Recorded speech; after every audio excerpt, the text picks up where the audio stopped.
Остеопорозата како состојба е појава што често им се случува, особено на жените, и тоа во позрели години, односно во периодот на менопауза. Секако остеопорозата може да ја имаат и мажите. Дали, како и на кој начин можеме превентивно да делуваме и да ја спречиме или да го успориме процесот на нејзино развивање во нашето тело со помош на правилна исхрана? Совети во оваа насока во следниве минути ни дава дипломираниот нутриционист Билјана Ристеска од Ню Нутриционизам. Еве, веќе најавив темата која што сум сигурна дека многумина ги интересира. Како со здрава исхрана можеме да го спречиме или барем да го одложиме тој процес и таа фаза на остеопороза која што неминовно доаѓа во возрастните години? Исхраната игра клучна улога кога станува збор за превенција од остеопороза. Балансираната, и храна која што смее да биде внесена и препорачлива да биде внесена кога имаме ослабување на коските, практично кога тие се склони повеќе на фрактури и на намалување на коскената маса во самата коста. Исхраната која што треба да биде практикувана за време на остеопороза, односно кога се појавува остеопорозата, а и пред тоа, пред да се појави, треба да се внимава на внесот на одредени хранливи материи во организмот, уште пред жената да влезе во климакс или мажите пред да ги наполнат оние 55 години, треба да внимаваат на внесот на одредени хранливи намирници за да не дојде до појава на остеопороза, но штом веќе дошло, посебно кај женската популација, тука и да превенираат жените, некако се јавува ослабување на коските, се јавува деминерализација на коските и со самото тоа појава на остеопороза. Од проста причина со естрогенот престанува да лачи, а тој не е важен само за овулацијата, не е важен само за месечниот циклус, туку за многу други процеси во женскиот организам. Храна која што треба да биде застапена, односно минерали и витамини кои што треба да бидат застапени, а ги има во голема количина во храната и во едно мени за исхрана, е на прво место калциумот важен за остеопорозата и промените на коската и на коскената маса. Калциумот треба се внесува во текот на секој ден во дневна препорачлива доза 1000 мг кај лица од 19 до 50 годишна возраст, 1200 кај жени до 50 годишна возраст и мажи над 70 годишна возраст. Мажите малку се поштедени, не треба во поретко бидејќи се ова кај нив, меѓутоа коскената маса поспоро кај нив ја намалува својата густина и коските стануваат помалку порозни. Калциумот го имаме во многу хранливи намирници, најмногу го има во млекото и млечните производи. Урдата е производ кај што има најголема концентрација, несолената урда. Препорака, јас кога говорам за млеко и млечни производи, тоа секако е за домашни млеко и млечни производи. Тие се вистински извор на калциум, кој што е пожелен за апсорбција во нашиот организам. Понатаму, калциумот го има и во некои обогатени млека и сокови, се додава во истите, тие се збогатени, го има во листестиот зеленчук, го има во зелката, го има во интегралните жита и житарки, го има и во семињата, го има во доволна количина во чија семето, во интегралниот сусам, во обичниот сусам. Значи тие семките и семињата треба да бидат секако присутни на нашата трпеза, односно на едно дневно мени. Што уште освен калциумот? Многу важно значи тој сам по себе не може ништо да направи во организмот. Нашиот организам е биохемија, значи се процеси се одвиваат, зависни се еден витамин, минерал, значи една хемиска супстанца е зависна од друга.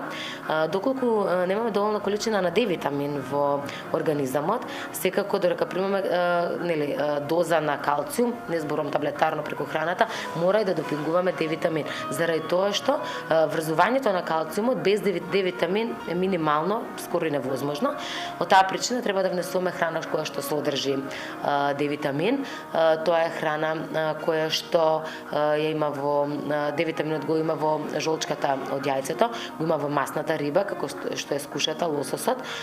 Понатаму D-витамин, моја препорака најважна и главна е изложување на сонце минимум од 30 минути во текот на денот. Ние сме популарни по тоа што имаме повеќе сончеви денови во текот на годината, иако некако сонцето сега оваа година ни затајува и поретко го имаме, меѓутоа 30 минутна дневна изложеност на сонце е навистина идеална за продукција на D-витамин во нашиот организам. Дневна препорачлива доза за здрави лица кои што не се во дефицит од D-витамин е од 800.000 интернационални единици на D-витамин. Понатаму, врзано исто за минерализацијата на коските, за здравјето на коските е внесот на магнезиум, кој што се содржи во многу хранливи продукти, посебно го има во ладноцеденото масло од тиква, понатаму го има во семките од тиква, го има во зелениот лист зеленчук, келиот, прокелиот, брокулата, спанаќи од блитвата и го има во интегралните жита, хелјата, просото, киноата. Важен е магнезиумот заради контракциите и на мускулите, меѓутоа и за ревитализација на коскената срцевина и за продукција на коскени клетки кои што не би биле остеопорозни, односно би ја превенирале таа остеопороза или како што напоменавте вие, не би дозволиле фазата да се влоши, односно доди во нагорна линија. Кои продукти не смееме, односно не би требало да ги конзумираме кога се соочуваме со состојба на остеопенија или остеопороз? На прво место е пресолената храна. Солта треба да биде регулирана за внес во организмот, бидејќи таа знае да абсорбира дел од калциумот и да го isfrли преку уринирање. Треба се намали внесот на сол на минимум, доколку не можете воопшто да isfрлите солта. Понатаму алкохолот и кола пијалоците, од проста причина што содржат фосфатни соединенија кои што негативно делуваат на целиот наш коскен систем. Газираните пијалоци, кола пијалоците што ги напоменав, и алкохолот. Понатаму кафето исто така. Во умерена количина е во ред, меѓутоа умерена количина е едно максимум 2 кафиња, квалитетни кафиња во текот на денот.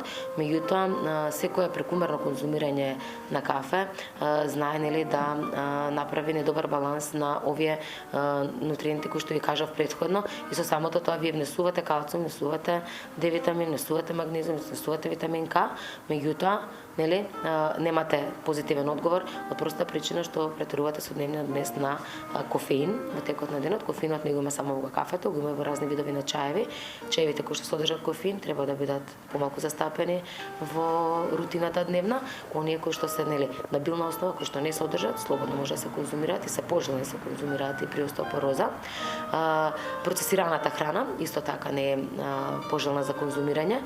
Што тоа значи? Значи суомеснати производи кои што содржат нитрати и нитрити, значи сосови, кетчапи, мајонези, помфрит, се она што е добро подготвено и спакувано, а стои на рафтовите во продавниците, што е процесирано и добиено индустријски, треба да биде намалено за внес во текот на овој период од животот, па и во текот на целиот живот. Значи ова се продукти кои што на долги стази не носат ништо добро, може само одреден вид на заболување или да придонесат истото или да го поддржат истото доколку веќе го имате.